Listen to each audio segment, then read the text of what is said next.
Welcome back, Tiger fans, to Rock'em Radio's football podcast. I'm Nate Edwards. That's Nathan Hurst. This is Before the Box Score, your post-South Carolina game edition.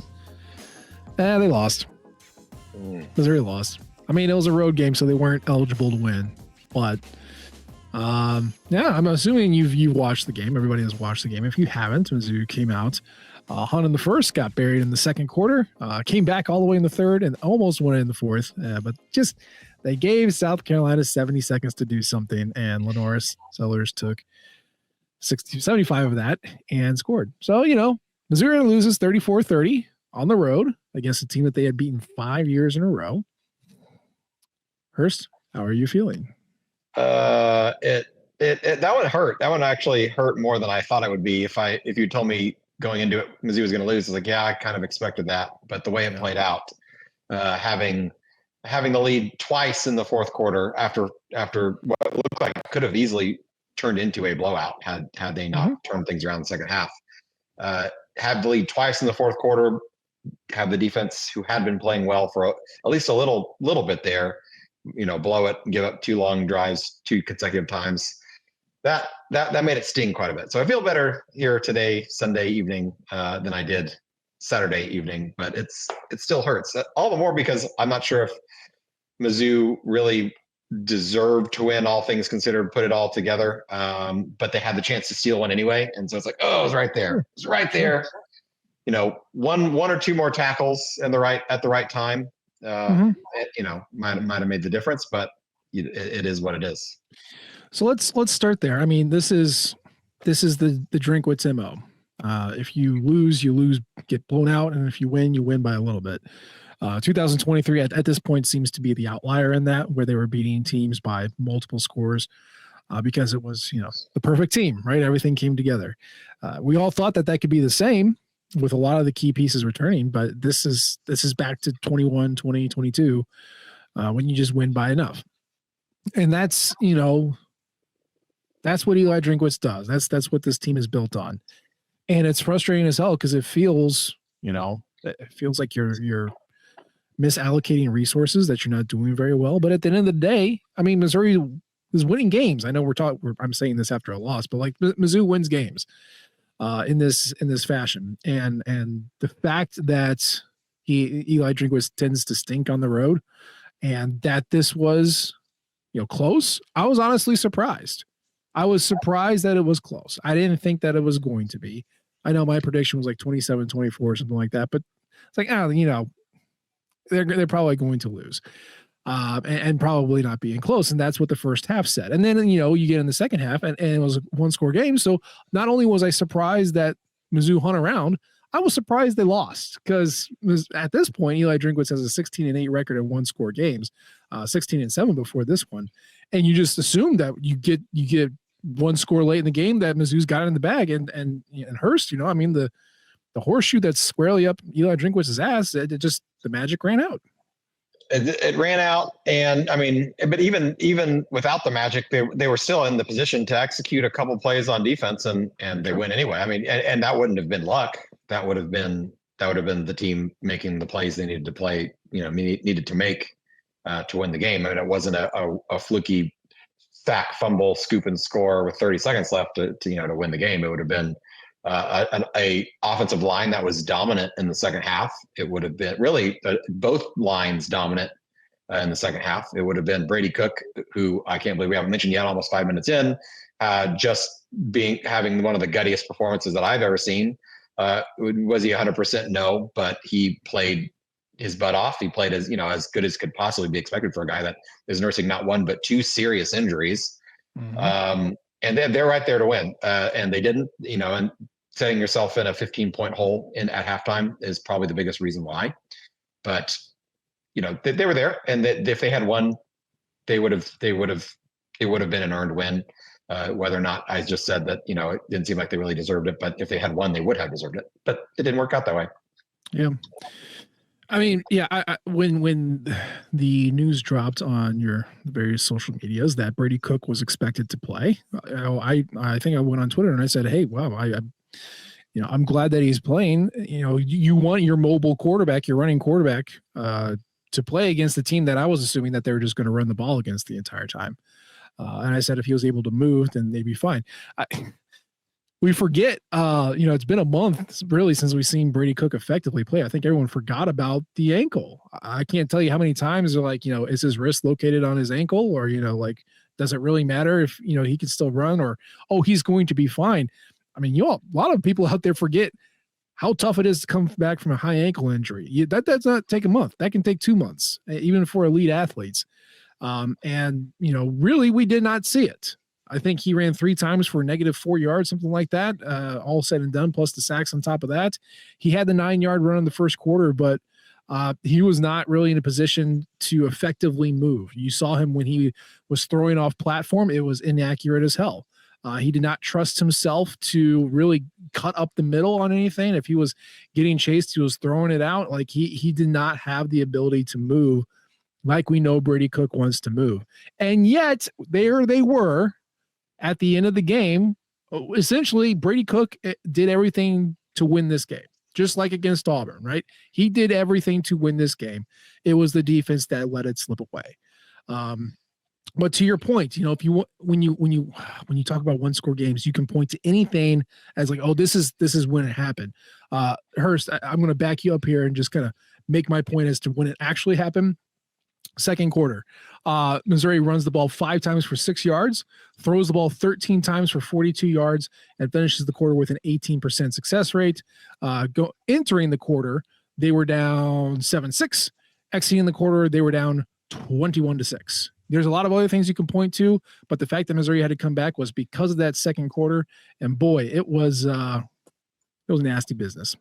And it wasn't even just the second quarter. It was a 2-minute span at the end of the second quarter that South Carolina scored both of those touchdowns. They went down on their first drive, but then the defense kind of figured it out for a while. And then at the end of the second quarter, boom, touchdown, get the ball back, 3 and out. Get the ball. South Carolina gets it.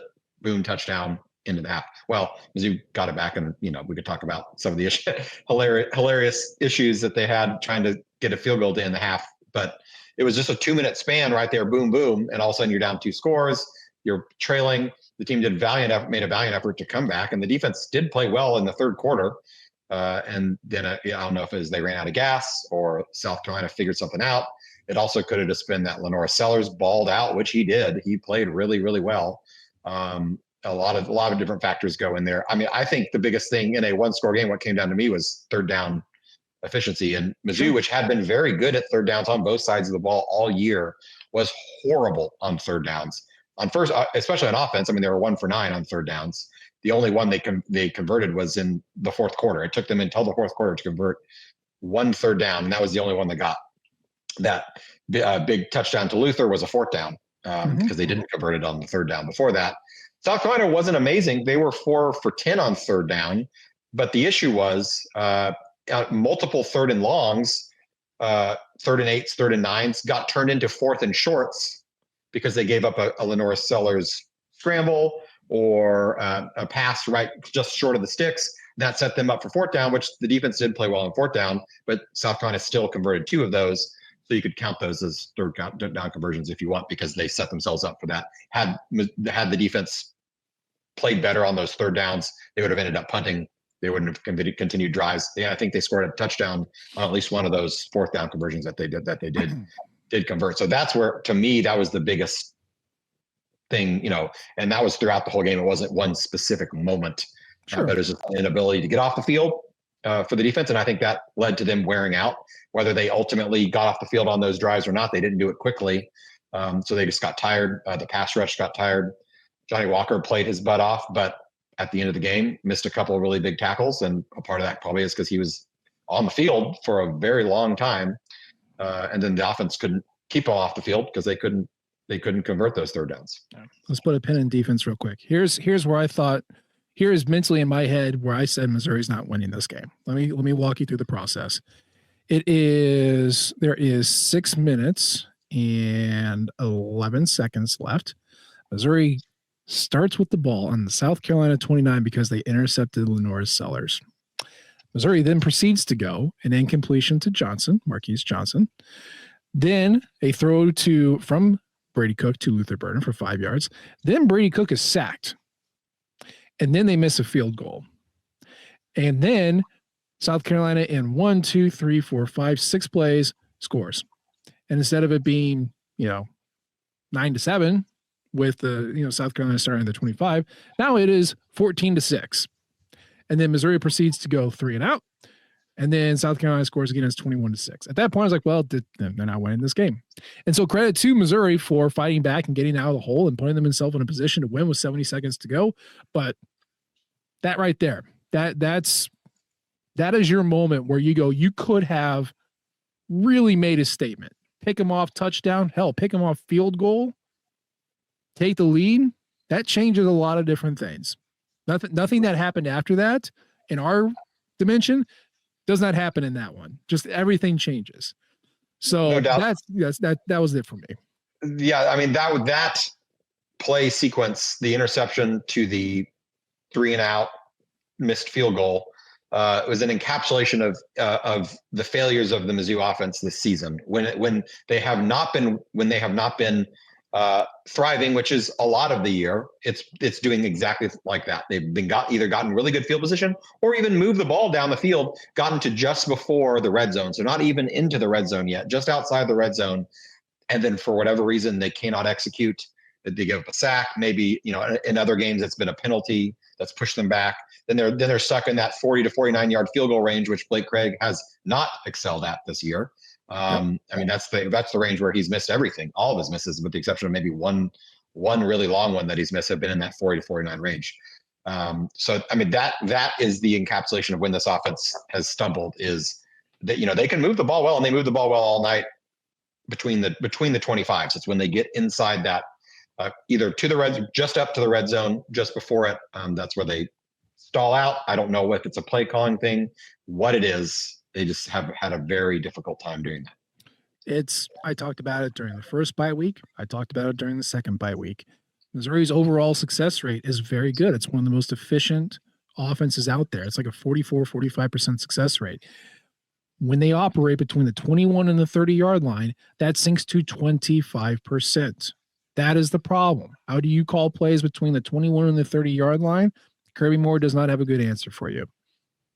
And when you have a Nate Noel who's running for, what was it, 5 yards a carry? Something like that? No, it wasn't that good. It was, 5.5 yards per carry with a 63% success rate and a 59% opportunity rate, meaning he's getting 4 yards. Don't know what to do. Can't figure it out. So that was not great. Now, I've said put a pin in the defense. I want to bring up the defense here. I don't know what your thoughts are. We have not talked about this yet. Here's what I think. I think the defense is exactly the same yesterday as it was all year. Truly. Because if you think about what this defense is good at, stuffing the run, okay? That is what they are elite at. That's what they do. They get you into passing downs, and then they hope to thrive in passing downs. But what's their weakness? They gave up big plays. Specifically, they gave up big plays through the air. And a lot of that is switching off coverage in the secondary. They have struggled with that. Now, yesterday, the Missouri's defense faced the most plays they have faced in any game all year was yesterday. Okay, so there's more opportunities to see Missouri's weaknesses shown. Now, there's also more opportunities for you to thrive, but South Carolina, they ran the ball as like we have to do it at some point. Most of their runs were Lenore Sellers scrambles. That was tough to say. Their design runs with Raheem Sanders, not a lot of them. Or that Oscar Attaway kid, one. Like, they just didn't do it. They didn't want to do it, and then they didn't have to do it. They excel at creating big plays. Missouri excels at giving up big plays. They were the same that they've always been. Struggled at switching off, struggled at tackling in the secondary. That's just who they are. It was amplified, though, because we saw them on the field more than they have been on any other game of the year. And it just so happened that South Carolina had the ball last.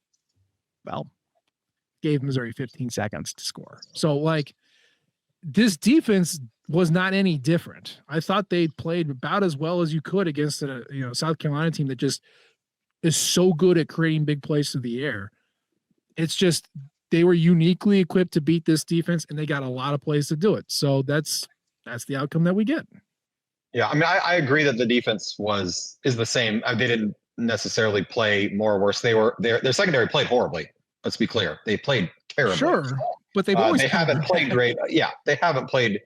The secondary hasn't been great all year. They just have not faced a team in the same game script that this one played out to be, where that had a good quarterback who could scramble, open up when pressured, could escape from the pressure and then find open receivers downfield. Because this team, they weren't really covering guys on planned routes, but they really weren't covering guys when sellers could escape the pocket and find somebody 5 seconds after the snap. They did not play well. I mean, the big thing is what this defense, and I'll go back to it, what they've done really good all year. The thing that they've done the best all year is get off the field on third downs. Yeah. However they do that, whether it's stuff a short run, get pass rush, and they got good pass rush all game. They pressured him quite a bit. Lenore Sellers played great. He played really good, and this guy's going to be really good for a long time. He's only a freshman. It's kind of scary. He looks exactly like Brad Smith. His number is number 16. His facially looks exactly like a young Brad Smith. It's creepy. Go back and rewatch it. It's really weird. Anyway, he was really good. They pressured him really well. He got out of the pocket, and they haven't played a guy other than maybe Jalen Milroe, but he would just run for 40 yards. And that was just a different game script.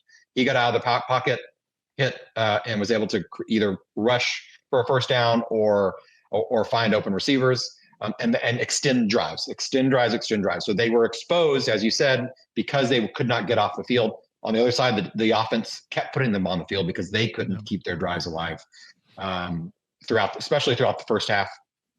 Was where we saw it the most. And that's really where South Carolina made the most hay, was in those 3 drives in the first half, including the 2 in the second quarter that we already talked about. So you're right. The defense is the same. They didn't do what they needed to do. And there were plenty of opportunities to get off the field. They had many, many 3rd and 9s that they just 3rd and 8s. They couldn't make a play, couldn't cover receivers long enough, couldn't tackle or bring Sellers down.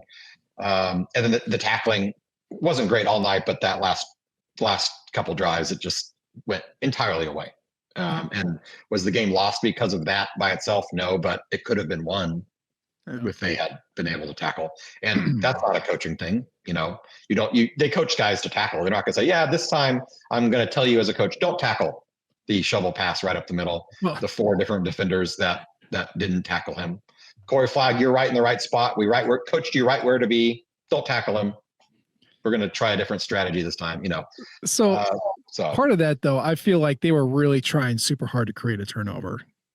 That's what it seemed like. We're just knock the snot out of that guy as hard as he could. And that doesn't work. I'm sorry. That's not, if that is what they were coached to do, if that was the case, that's horrible. I mean, it's a field goal. You could hold them to a field goal and extend the game. That's what you're coaching. That's what you're playing for at that point. After the 40-yard pass, which was just terrible secondary coverage, which we'd seen all night. Yeah. It was all hits. Johnny Walker hits the guy. I mean, Rocket Sanders is 230 pounds. You don't just punch him to fall down. You can't do that. Even if it's 2 of you can't do that. I don't. Very curious technique in the back end. And I don't know what they were coached to do or what they were thinking, but I was like, generously, I'll say, well, maybe they're trying to create a turnover. If you're just straight up looking at it, it's like, this bad. That's not how you tackle somebody. You can't hit somebody to the ground. Not like that.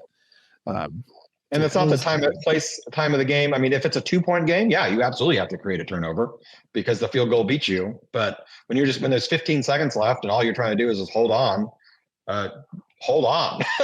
Hitting a guy is not holding on. Hitting a guy as hard as you can and not wrapping up is not holding on. So that was really frustrating. And I once again, I don't think that's something that they were coached to do. It was just they'd been on the field for forever.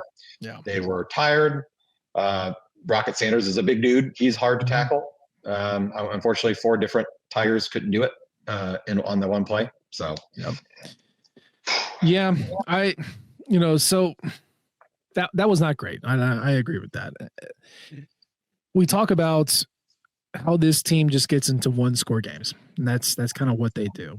And I think I've been going back and forth on, is this by design, or is this a circumstance of the game, or is it a circumstance of the strategy? Because Missouri is now the number 1 team in field goal attempts in the country. There's over 130 teams in FBS, and Missouri is number 1 in the number of attempts.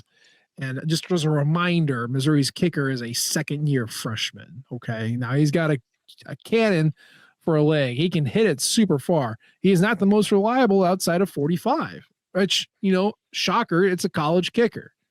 Even pro kickers are not super reliable outside the 45. And so I'm trying to figure, you've got the problems from the 21 to the 30-yard line on the opponent's 21 to 30-yard line. Your success rate plummets. We've had since 2020, we've had Harrison Mevis, and that was Eli Drinkwitz's first year. That's, he realized that he had a Larry Roundtree and he had a Harrison Mevis, and it's like, okay, great. we'll run it. And if we can't get it, we'll kick it. And for the most part, that was going to work just fine.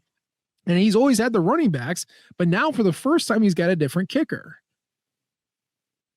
One who can't just nail a 61-yarder, you can't do that. So, it's like, is his play calling once he gets close to the red zone, not the 40, but like the actual 20, does it change because he thinks he has a kicker that can nail it?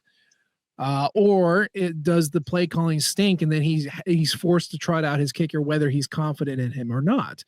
And I don't know what the answer is, but at this point, we know what an Eli Drinkwitz team does. It's efficiency based. It shrinks the game down to a handful of possessions. You try to maximize the few possessions that you have, and you keep it close late, and then you have your quarterback and your 5-star receiver waited for you at the very, very end. Like that's what he does, and that requires a great quarterback. That requires a good kicker, and it requires some really good time management, which Eli's hit or miss on. I just can't figure out why he keeps trotting out Blake Craig at a literally nation-leading clip when we know that he can't do it the way that a Harrison Mevis can. I'm asking you to read his mind, Nathan Hurst. What do you have for me? I mean, the only thing I can think of that makes any sense at all is and I don't think it's necessarily a play calling thing when he gets into that, 25 to 30, 35. I don't think the play calling doesn't seem to change when they get there necessarily. It's an execution thing. And I think he gets to over and over and over again, they get in that area, they can't execute. And he's like, if we can't execute on 1st and 10, on 2nd and 7, on 3rd and 4, why are we going to execute on 4th and 4? And so, he gets conservative. Now, the game that we just watched, there was only one field goal that he attempted that I was against him attempting. And that was in the second half when they were down 2 scores. I think they were down. It was 21 to 12 at that point. Yeah. And it was 4th and 1, and they had been running the ball really well all half, really all game. They ran the ball well, but especially in the second half. And that one, I was like, why are we kicking the ball here? We have to score twice anyway. And he made it, so great. And they ended up taking the lead. So that was not a decision that cost the game by any means. But look at the other times it was 4th. The first field goal was 4th and 8. I mean, you're not gonna go for it on 4th and 8. Second field goal, I don't remember what the down and distance was there, but it was 4th and more than, it was not 4th and 2. So the first one was 4th and 7 from the South Carolina 20. That one makes sense. Second one was 4th and 7 from the South Carolina 19. So there you go. Yeah. So those are, and then the third one, the one where he missed it. It was after the sack, so it was at least South Carolina 32. It was 4th and 13 from the 32. 4th and 13. Yeah, you're not going to go for it on 4th and 13. I mean, at hindsight, they should have just pooch punted it and try to pin it back. But it was a 49-yard field goal. You're not expecting Blake Craig to come up short, and the only reason he did that was I'm pretty sure it had to have been either a weird snap or a botched hold. It came out weird. It came off like a helicopter. It was not a normal kick. So he had it straight. It was just the distance. And so that was just a weird freak thing. So that's probably not even on Craig. But yeah, 4th and 13, you're not going to go for it there either. So the only 4th and go for it distance was that one that they kicked and made it.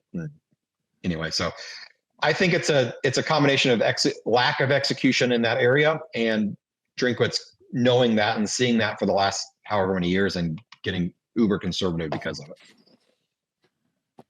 Fix it, please. I mean, not this year. That's not going to happen. But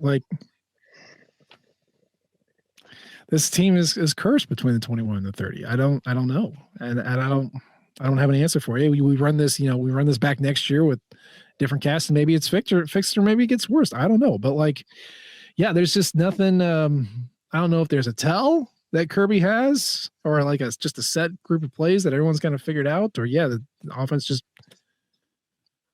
does not cover themselves in glory in that stretch there. I don't know, but it's. I mean, I think they need to get more aggressive. The big plays we've seen in that area have been shots downfield now, and they've waited till they've had to do it. 4th and 5 from the, Sure. what was that, 25, 27, 30, whatever that was. I mean, they took it to on 4th and 5. They went deep to Luther because he was single covered. I guarantee you that's not the only time he was single covered in that area during that game. But that's the time that, and against Oklahoma, took a shot to Weiss in the corner that worked out. I think they just need to throw caution to the wind and just air it out, especially early downs, which is something that they really don't ever do in that area, is throw the ball downfield on early downs. All right, let's investigate in real time. I got a hunch. So the first field goal, this was on the first drive. It's 1st and 10 on the South Carolina 23. You go Nate Noel run for 1, Nate Noel run for 2, and then an incompletion to Weiss. So you're operating at 2nd and 9 and 3rd and 7. Okay, keep that in mind. Second field goal, you have 1st and 10 on the South Carolina 22. Marcus Carroll gets stuffed for -2. Then a pass to Burden for 5, and then an incompletion to Weiss. So you are 1st and 10, 2nd and 12, 3rd and 7, 4th and 7, and then you kick it. And then for the one that he missed, 1st and on the 29, incompletion to Johnson, 5-yard to Burden, and then Cook gets sacked. You probably would have tried to throw it to Weiss. Okay, so here's my offer. They try to run it. They see what they can get on 1st down. It did not go well in any of those 3 situations. And then you go, well, okay, now we're behind the sticks and we don't fully trust Brady to run and throw, or we don't trust this defensive line. So let's try and get it, let's get it centered on 2nd down and then try a shot on 3rd. And that's one game. We could go back in the offseason. We can analyze every single field goal and how they got there. But I'm curious, is it because they get spooked on 1st because they get 1 or negative yards, and then they go, screw it, I don't trust these guys to get it done, and we're just going to play it safe. Yeah, I think that's what it is and they are very predictable because in the whole game they were run on 1st down almost. I don't know what the percentages are, but I would be shocked. I can tell you. Shocked for less than 80% of the 1st downs were runs. So on 1st down, they ran the ball 18 times for 80 yards and threw the ball 11 times for 15 yards. So they actually threw it more than I expected, but it was still a vast majority runs. So, and then when they get in that area, I guarantee you that percentage is even higher for run first. So it becomes very predictable and very easy to stuff that 1st down run when it's coming. Yeah. So what I am offering, especially next week against Mississippi State, whose defense is horrible, throw the ball, be aggressive, throw it downfield. Don't throw the little Luther screen passes, which is what they did, on the 2nd downs, trying to pick up what they can to make it manageable on 3rd. If you're going to do that on 1st down at least, so that you can get 5 yards, because he's going to get 3, 4, 5 yards much more likely than on that play than running it up the middle is what they're expecting. But I would offer throw it downfield, throw it into the end zone on 1st down. Okay, that didn't work. Throw it into the end zone on 2nd down. Okay, that didn't work. Now maybe we try Luther because they're going to be expecting us to go deep. They'll place off. That's when Luther can eat underneath a little bit with his make you miss skills. So they don't give me the 6 figures to do that, to make those calls. And I probably wouldn't be any good at it anyway, but that's what I would be in favor of. Get creative. Yeah. Get creative the best you can. But it's a problem. It's been a problem all year. Like you said, they're a very efficient offense. They're not explosive, even though we saw several explosive plays through the air yesterday, 5 of them to be exact. That's not what they do this year. They grind you down, and it stops at between the 21 and the 30. So, yeah, it's not going to get fixed this year. You just hope that it doesn't lose you another game going forward. Mississippi State does stink very badly. They've won 2 games so far. Okay, real quick, do you know who Mississippi State has beaten this year? Do you want to take a guess? No SEC teams. It was an FCS game. Couldn't tell you who. Eastern Kentucky or somebody like that. You're right. Yep. It was Eastern Kentucky. I pulled that one out. But and then it would have been like They did lose to an FB or a G5 team. They lost to Toledo, I They believe. did. Got blown out. Yep. Yeah. And not great Toledo actually this year. And then they would have beaten like a New Mexico State-ish type of team.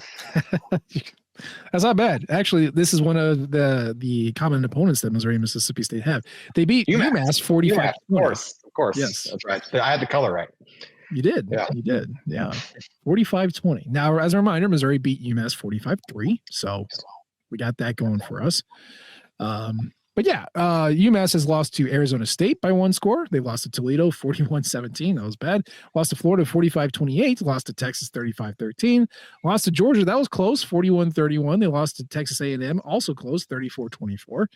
Got the brakes beaten off them by Arkansas. Arkansas put up 58 on them. Then they beat UMass, and then they lost to Tennessee 33-14. They had last week off. So they're fresh for whatever that's worth. But you got to beat them. And this would be a good time to lay the whooping stick down, because I don't know what they're going to rank now. I have not looked that up, but I can tell you as of last week, not ranked in the AP. They're not ranked in the AP, but as of last week, they were 88th in SP plus, 72nd on offense, and 99th on defense. Mississippi State, yeah, as a comparison, Buffalo's defense ranks 103rd, so that's kind of the house that they're hanging out in. That's their neighborhood. So you should win.